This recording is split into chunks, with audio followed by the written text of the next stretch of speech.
झारखंड में भर्ती रद्द करने पर रोक, नवनियुक्त अफसरों को हाईकोर्ट से राहत। झारखंड हाईकोर्ट ने जेपीएससी की परीक्षाओं और नियुक्तियों को रद्द करने के राज्य सरकार के फैसले पर रोक लगा दी है।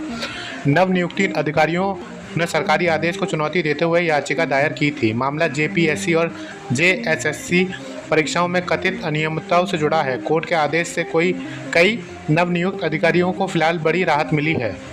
यूजीसी के 31 नियमों पर केंद्र का यू टर्न, एससी में बोली सरकार, फिर विचार जारी।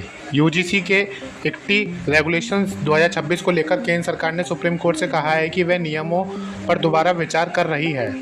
सॉलिसिटर जनरल तुषार मेहता ने कोर्ट को इसकी जानकारी दी। इन नियमों को जाति आधारित भेदभाव और गैर आरक्षित वर्गों की सुरक्षा से जुड़े प्रावधानों को लेकर चुनौती दी गई है। यूजीसी से 4 सप्ताह में जवाब मांगा गया है। वंदे मातरम पर फिर घमासान, अमित शाह बोले कांग्रेस ने ही की ऐतिहासिक गलती। वंदे मातरम को लेकर जारी विवाद में गृह मंत्री अमित शाह ने कांग्रेस पर निशाना साधा। उन्होंने आरोप लगाया कि 1937 में तुष्टीकरण की नीति के तहत कांग्रेस ने राष्ट्रगीत के 2 हिस्से किए। शाह ने कांग्रेस के केवल 2 छंद गाने के फैसले को शहीदों का अपमान बताया। उन्होंने कहा कि देश अब ऐसी गलती दोबारा नहीं दोहराएगा। सीएम योगी का बड़ा फैसला, 3.16 लाख छात्रों की छात्रवृत्ति का पोर्टल फिर खुलेगा। उत्तर प्रदेश के मुख्यमंत्री योगी आदित्यनाथ ने समाज कल्याण विभाग की समीक्षा बैठक में कई निर्देश दिए। करीब 3.16 लाख छात्र छात्रवृत्ति से वंचित हैं, इसलिए आवेदन पोर्टल दोबारा खोलने और 2 अक्टूबर तक राशि ट्रांसफर करने को कहा गया है। इसके अलावा पात्र बुजुर्गों को जल्द पेंशन देने और सर्वोदय विद्यालय में शिक्षकों की खाली पद भरने के निर्देश दिए गए हैं। बांग्लादेश में 35 साल बाद राष्ट्रपति चुनाव, मिर्जा फारूक ने दर्ज की जीत। बांग्लादेश में 35 साल बाद हुए राष्ट्रपति चुनाव में बीएनपी उम्मीदवार मिर्जा फारूकल इस्लाम आलमगीर विजयी हुए। चुनाव आयोग के अनुसार उन्हें 255 वोट मिले, जबकि प्रतिनिधि ओली अहमद को 88 वोट मिले। कुल 343 सांसदों ने मतदान किया। यह चुनाव शेख हसीना के निर्वासन और आवामी लीग पर प्रतिबंध के बीच हुआ, जिससे इसकी अहमियत और बढ़ गई। कश्मीर पर अमेरिकी राजदूत के बयान पर पाकिस्तान नाराज, यूएस डिप्लोमेट तलब। भारत में अमेरिकी राजदूत सर्जियो गौर द्वारा जम्मू कश्मीर को भारत का महत्वपूर्ण हिस्सा बताए जाने पर पाकिस्तान ने विरोध जताया है। इस्लामाबाद ने अमेरिकी कार्यवाहक राजदूत को तलब कर आपत्ति दर्ज कराई।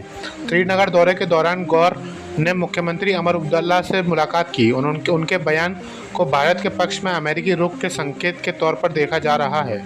चीनी जमाखोरी पर सरकार सख्त, बड़े खरीदार रख सकेंगे सिर्फ 15 दिन का स्टॉक। केंद्र सरकार ने चीनी की जमाखोरी रोकने के लिए थोक उपभोक्ताओं पर नई स्टॉक सीमा लागू की है। 1 सितंबर से 30 नवंबर तक हर महीने 10 मीट्रिक टन से ज़्यादा चीनी इस्तेमाल करने वाले कारोबारी अधिकतम 15 दिन की खपत जितना स्टॉक रख सकेंगे। नियम फूड प्रोसेसिंग, मिठाई, कन्फेक्शनरी और सॉफ्ट ड्रिंक कारोबार पर लागू होगा। दिल्ली का बदलेगा नक्शा, मास्टर प्लान 2047 में नए घरों में आरआरटीएस तक बड़ा प्लान। दिल्ली मास्टर प्लान 2047 को केंद्र की मंजूरी मिल गई है। इसके तहत 30 से 40 लाख नए फ्लैट बनने और पुराने आवासीय भवनों की पुनर्विकास की योजना है। मेट्रो नेटवर्क को 416 से बढ़ाकर 695 किलोमीटर करने का लक्ष्य है।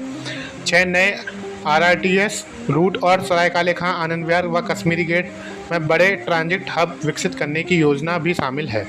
मंत्री का पोस्टर लगाना पड़ा भारी, समर्थक पर खुद मंत्री के निर्देश पर एफआईआर। बेंगलुरु में बिना अनुमति मंत्री कृष्णा बैरेगौड़ा के पोस्टर लगाने पर उनके समर्थकों के खिलाफ एफआईआर दर्ज की गई है। मंत्री के निर्देश पर कार्रवाई हुई। शिकायत के अनुसार अवैध पोस्टरों से शहर की सुंदरता प्रभावित हुई और उन्हें हटाने में निगम कर्मचारियों को लगाया गया। वहीं बीदर में भारत माता की जय और वंदे मातरम के नारे लगाने से रोकने के आरोप में कॉलेज प्राचार्य पर भी केस हुआ। नकली कैंसर दवाओं का बड़ा नेटवर्क बेनकाब, 9 करोड़ का माल जब्त। दिल्ली पुलिस क्राइम ब्रांच ने नकली और अवैध तरीके से बेची जा रही महंगी कैंसर दवाओं को अंतर्राज्यीय नेटवर्क का पर्दाफाश किया है। मामले में 17 आरोपी गिरफ्तार हुए। करीब 9 करोड़ रुपए की दवाएं और सामान बरामद हुआ। इसमें 588 एंटी कैंसर वायल, 3021 अन्य दवाएं और नकदी शामिल है। नेटवर्क दिल्ली एनसीआर से कई राज्यों तक फैला था।